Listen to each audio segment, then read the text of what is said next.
Ілім алу деген нәрсе бар ғой, ілім алу деген не? Мысалға мен біреуге сену үшін үш нәрсемен сенемін.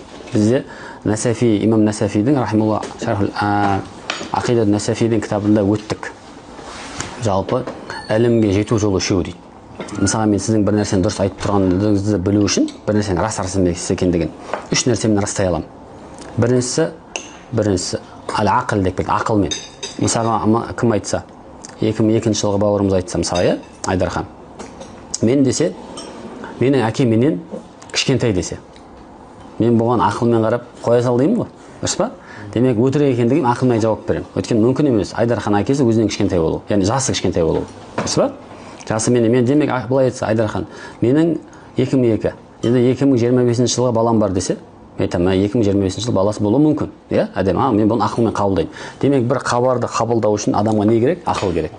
Екі кез қойған кезде 4 болады десем, ақыл қабылдай ма? Қабылдайды. Демек, кез келген информацияны ақылға салып қабылдауға болады. Енді біреудің түсін ақыл қабылдамайды.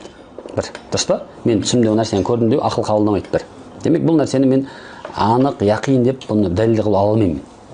Мен түсімде көрдім, қиямет қайым 2025-те болады деген нәрсеге ешкім сенбейді. Сенбесең де сен жауапкершілік алмайсың.